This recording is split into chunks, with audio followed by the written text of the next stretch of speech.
In episode 138 with Duncan Bhaskaran Brown, learn how to quit drinking and embrace joy, better relationships and a productive life. And I mean, when you talk about young people, I think that's the area we really need to work hardest on. And, it like doing a little bit of input in schools, like it helps and everything, but it's nowhere near enough. We need to change the entire focus of the way we do things. So when my daughter was a lot younger, um, she got invited to a friend's birthday party. And as I was dropping her off, the mum said, "Oh, you can leave her, or you can come in and have a glass of champagne.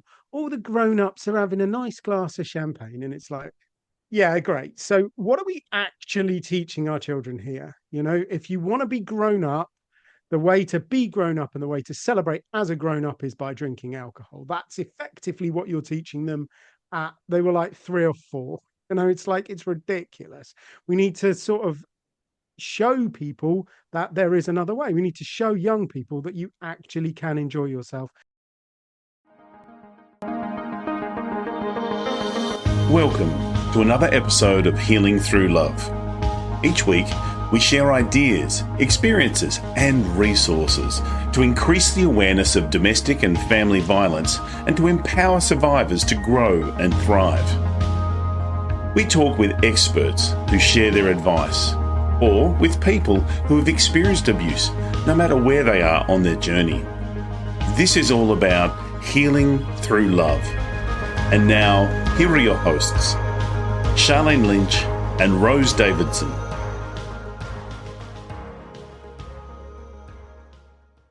Hello and welcome to the Healing Through Love podcast, a space where stories of strength and resilience and transformation unfold.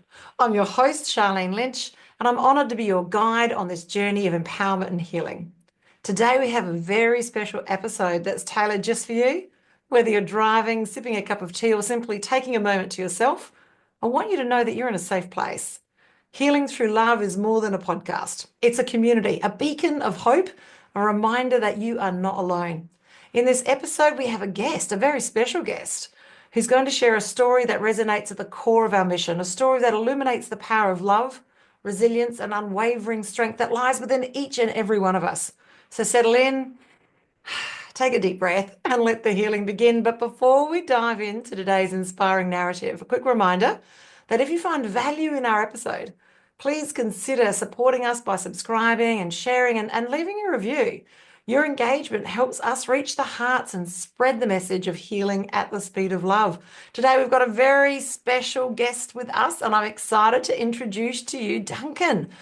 Now, he has got a story to tell, and it's all in and around alcohol. For many of your listeners know that I was an alcoholic for more than 30 years. So it's a subject that I love to dive in and have a chat about. Now, today we're going to talk about in and around alcohol. And he's also the writer of several books. So, Duncan, can you please explain to me, how did you get where you are, and tell me a little bit about your first book? Oh, okay. So yeah, how did I get where I am? Well, I was born in. Oh, you on the condensed version, right? Okay. So I think I'm, like many people. I was a bit nervous and unsure of myself when I was a teenager. I didn't want to dance. I was too nervous to dance. And then somebody handed me a can of lager, and well, it felt like all my Christmases came at once. I went straight inside the party. I danced. I ended up kissing the girl from Form F. And, the rest is history. Well, actually, I suppose it's not all history, is it? I started off drinking, and it was very social. It was always with other people. It was always at social events. But as time went on, the amount I drank went up and up and up and up. And the amount of people I drank with went down and down and down and down. And I took it to its logical conclusion. And I was just sat on my own, drinking a couple of bottles of wine every night. And I was miserable. And, I wasn't living. Actually, you could just end that sentence there. I was going to say I wasn't living the life I should have been living, but, I wasn't even living. It was, it was no fun at all. And one or two things, including my gorgeous and very sensitive and gentle wife, kind of pointed me in the right direction. I got myself out the other side about 9.5 years ago. Not that it's a competition. I'm not trying to outdo you by 6 months or anything. It's just, that's the way of it. And ever since then, I kind of wanted to share that, that joy, that freedom, that peace, that confidence, that focus, the energy that I got from stopping drinking. I just want to share that with everybody. So that took me into kind of coaching and therapeutic work. And then, I've always enjoyed writing. So, well, yeah, two books of free therapy later. And my latest book's called Real Men Quit. That's my attempt to actually help men who famously are not necessarily very good at asking for help. This they can just get on Amazon without having to talk to anybody. I love it. It's such writing a book is very cathartic. Okay, let's talk about the subjects we don't normally talk about, both as survivors. Yeah, is the manipulation that we create when we're drinkers to make sure that we've still got some alcohol. And maybe our listeners, you might be in this space right now, or the people in your proximity might be. This manipulative behavior to make sure you've still got a belly full of alcohol. And for me, it was about making sure that I wasn't the person driving. So, inviting people to parties just basically so I could get a lift home. When I look at it, I don't know, is it just me, Duncan, or did you find yourself doing some behaviors that really weren't at the core of your values when you were drinking? Yeah. I mean, I think that's kind of what I was getting at, I suppose, when I said I wasn't living the life I should have been living. I wasn't doing the kind of things that I am capable of, and maybe I was put here to do, but I just wasn't behaving in a way that was true and honest to who I was. And I see this all of the time, and I see it a lot with people who smoke as well, and it's almost worse because it kind of doesn't seem quite so bad. It doesn't seem quite so big, just because you sort of, like my wife would say, "Oh, let's go to the cinema, Duncan. I really want to see that film," and I'd be like, "No, obviously we're not going to the cinema. No way I can sit in the cinema for 3 hours without having a cigarette." So we just stay at home and watch TV.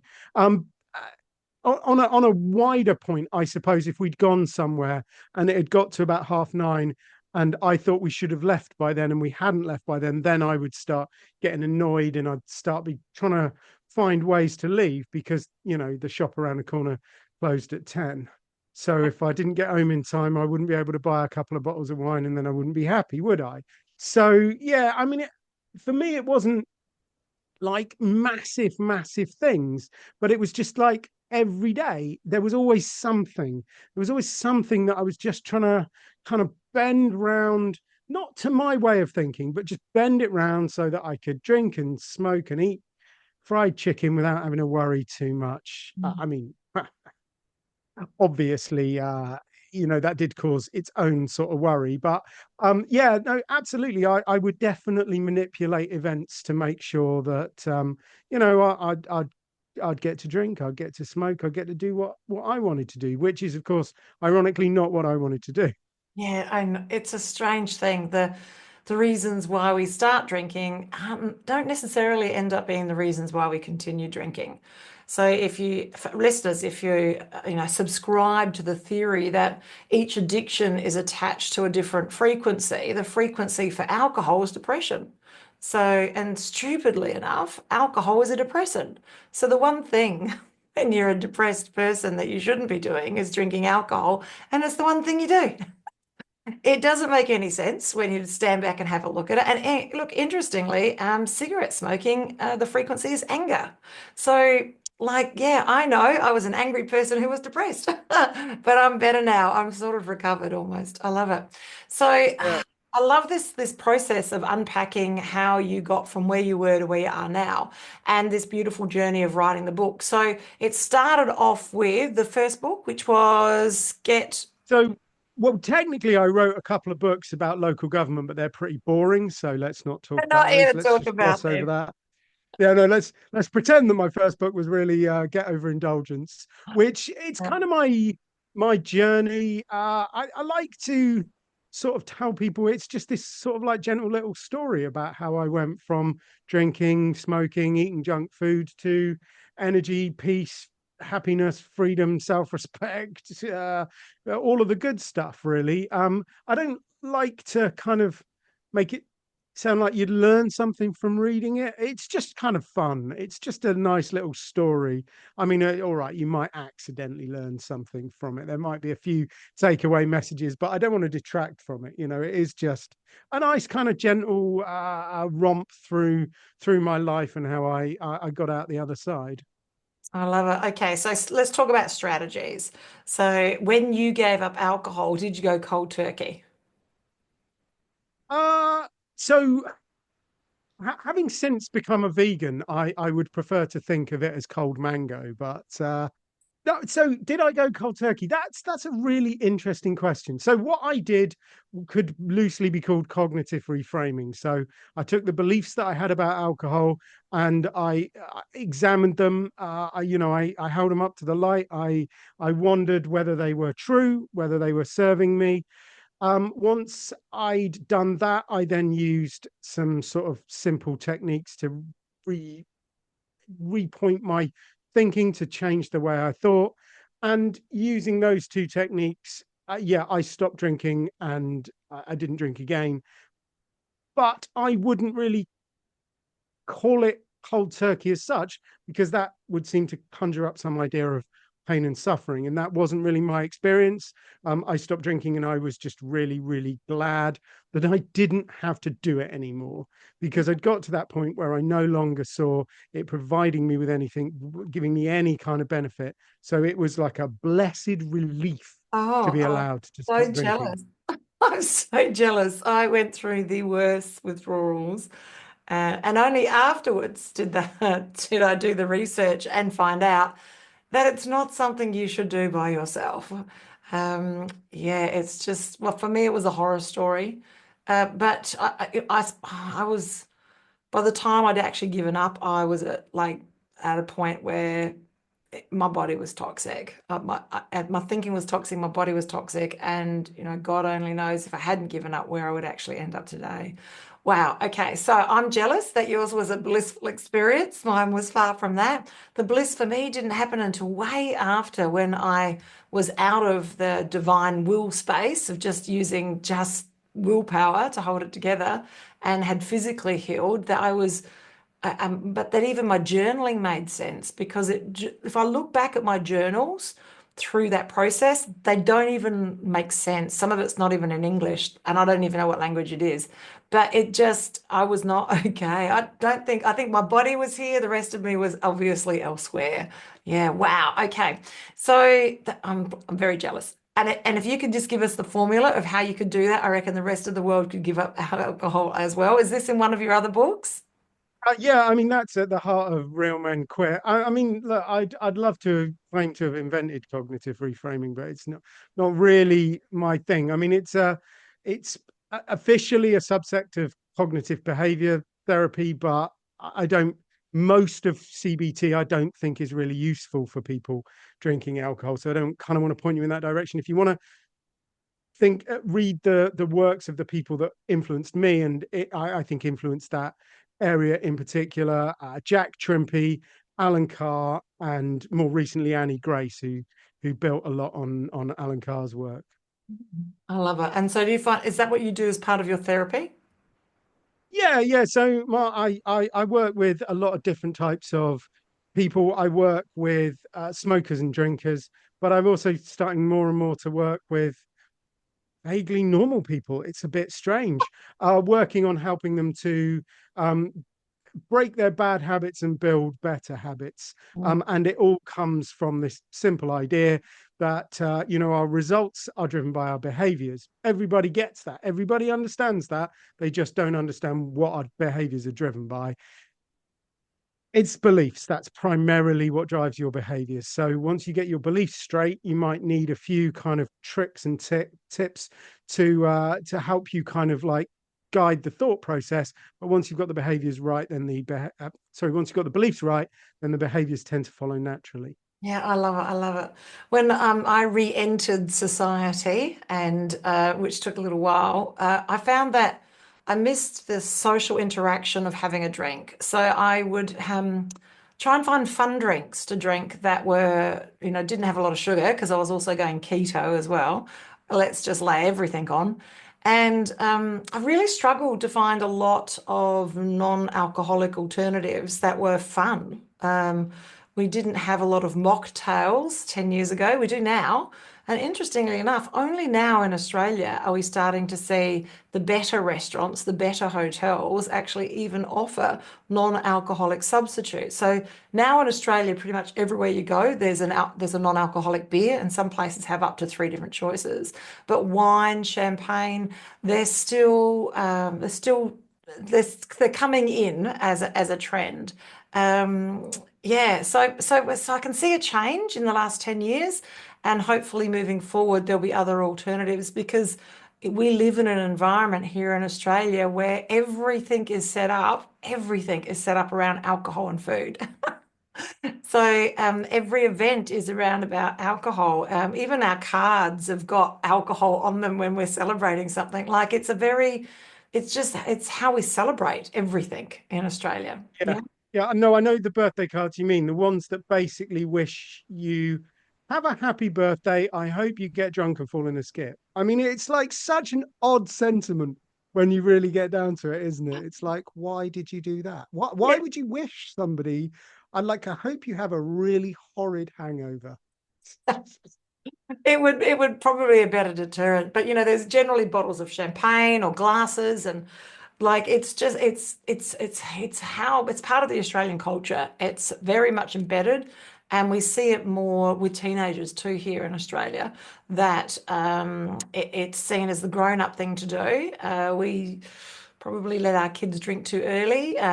We let them drink at home, and then yeah, we've got problems with children and alcohol here in Australia, and a lot of the drinks are almost designed for kids. They're very kiddie, very sweet. Yeah, so we've got a long way to go here in Australia, but we're sort of slowly crawling in the right direction. Yeah. Yeah. I honestly, I think many of the things that you've just spoken about, they apply equally in the UK.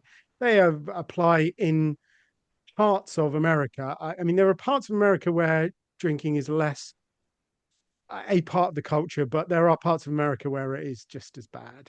And I mean, when you talk about young people, I think that's the area we really need to work hardest on. And it like doing a little bit of input in schools, like it helps and everything, but it's nowhere near enough. We need to change the entire focus of the way we do things. So when my daughter was a lot younger, she got invited to a friend's birthday party.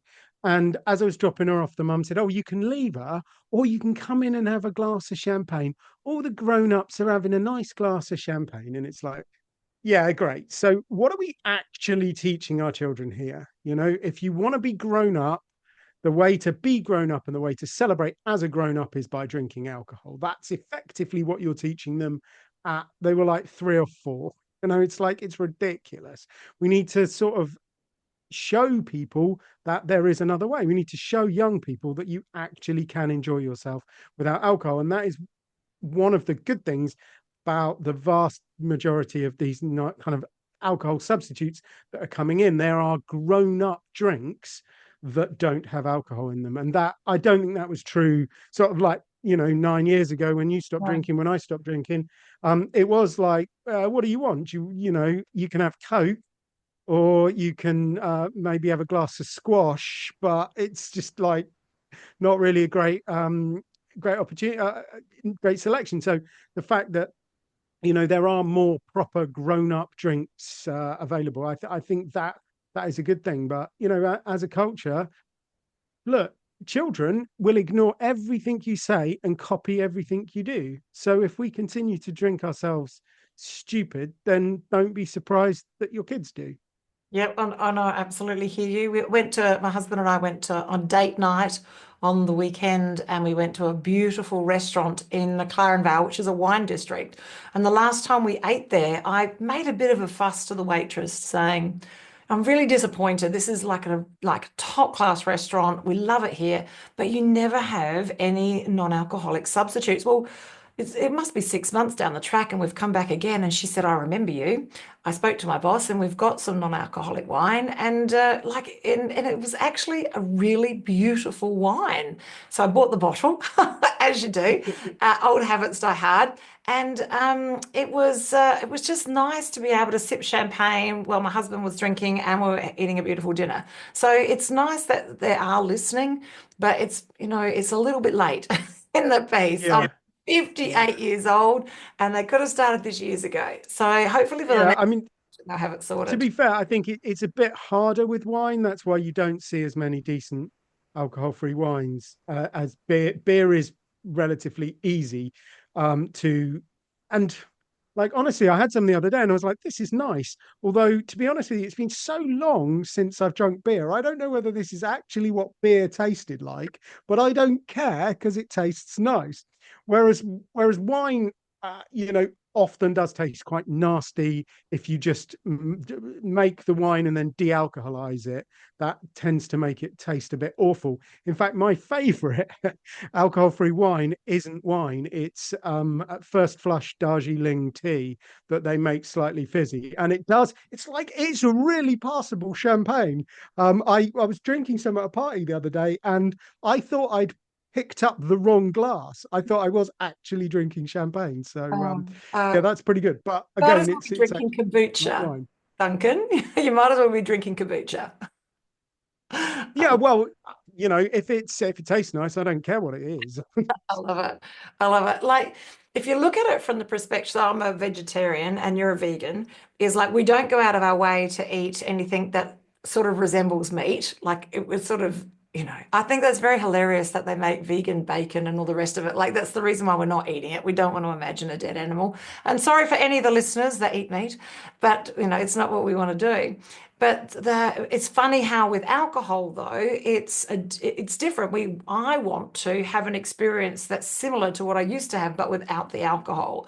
I want to have the same flavor. I want to have the sense of the nice crystal glass and the sense of celebration. I want to have all of that, but I don't want the alcohol with it. So hopefully moving forward, this is something they'll come up with. Surely, if they've got bots that can speak to us like humans, and you can't tell if it's a human or a bot, come on, they can make alcohol that doesn't have any alcohol in it. Yeah, I mean, I think I'm quite lucky that I think I watched too many Perrier adverts when I was a kid. So I think that sparkling water is just the most sophisticated thing in the world, and I am kind of quite happy with a glass of sparkling water. So I'm kind of lucky in that sense. But no, I mean, we've got a great alcohol-free bar in Manchester that I've been to a few times. Love from run by a wonderful guy called Carl, and like it was just like, I'll go on Duncan have a cocktail, and I'm just like, all right, whatevs. I'll have a cocktail. It was amazing. I love it. I was like, all right, if this was more readily available, I would drink it more. I would forgo my sparkling water. Yes, absolutely. So recently we went on a catamaran for a girlfriend's 40th, and all of the cocktails were non-alcoholic. So she's a yoga instructor and very healthy. And so everyone was drinking cocktails, but they were all non-alcoholic. So that we can do these things. We can create environments where it doesn't have to be. And the great thing was we were on a boat out in the middle of nowhere. There was no going to find alcohol. So everyone was given that opportunity to be sober. But I was just listening to the comments of some of the people, and yeah, we're living in a culture where it's an expectation that you can just always get alcohol. Yeah, yeah. I mean, I think that what we are seeing in this country certainly is there is a bit of a shift in the way business is done. Less and less employees actually want to go to socials that revolve around alcohol. Many of them will probably still drink. They just don't want to do their business socializing around alcohol. And that's, it's the statistics vary, but it's something like just over 40% of people actively don't want alcohol at business events. And actually, it's in the mid-20s, the percentage of people that actively do want it. So it's less and less people want that. And that's good, because what that means is we're seeing more social events that aren't driven around alcohol. We're seeing more people actually having fun at these social events. And actually what they're starting to learn is that you can have a good time without alcohol. The sad thing is that sometimes people will go to quite a big effort. They'll put on a nice kind of mocktail thing, and then somebody quite senior in the organization will come along because they feel they ought to kind of press the flesh, and they'll go, oh, this would be so much better if you stuck some vodka in it. And it's just like, oh, it would be so much better if you could think of an original joke. And it just kind of like ruins the mood. And that is a bit sad, because these people were all enjoying themselves and having a lot of fun until you turned up, and it's only you that is the one with the problem. So I mean, I am optimistic. I think we are the foamy bit of a breaking wave. I think things are changing. I think in 20 years' time, we'll look at alcohol the same way that we look at smoking now. And, in an ideal world, we'll look at vaping in the same way. But I love it. It's so true. That's another one of my hobby horses. So for listeners, look, you might be in a space in your life where you're able just to have a glass here or a glass there. That we're not talking about those people. So, I was a 5 bottle a day, you were, 3 bottles a day, like we were consuming, and it was ruining our lives. So if they've got people in your proximity that have got a challenge, can you have a conversation with them? Can you point them in the right direction? Or at the very least, can you reach out and get some help? So in Australia, we've got Al-Anon. So that's for families of alcoholics. So, you can get yourself healed even if you're not in a position to point your loved one in the right direction. So yeah, I love it. It's been fantastic. Look, I'm not a bloke, but I do have some men in my surroundings that would do quite well with reading your book, Real Men Quit. I think that's fabulous. And in Australia, we have a saying, real men don't eat quiche. So it's quite, which is just like a egg pie, really. So same thing. I love it. So look, just in closing today, because we could chat forever, what would be your words of wisdom to our listeners?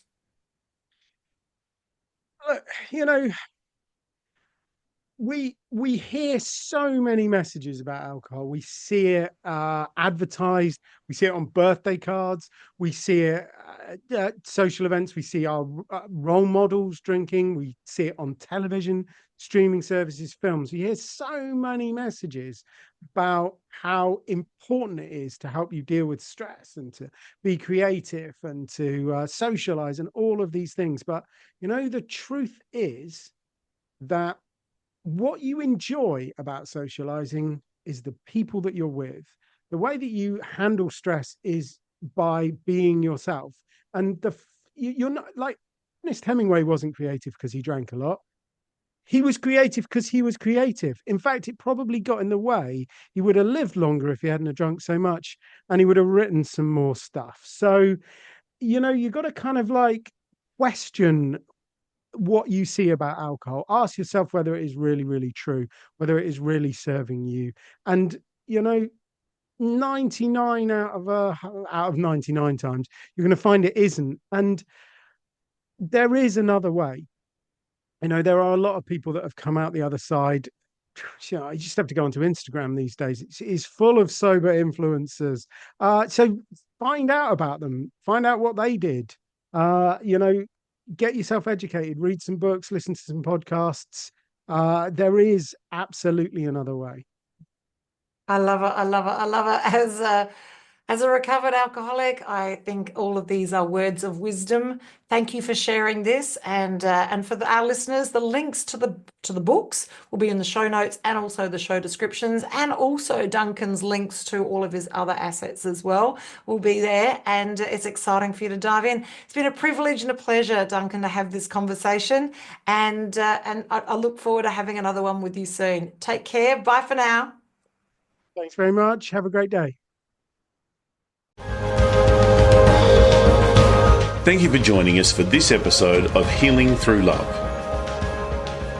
You can get further resources, see the show notes, or simply reach out to us via our website at htlaustralia.org. Thanks so much for joining us, and we look forward to your company next time on the Healing Through Love podcast.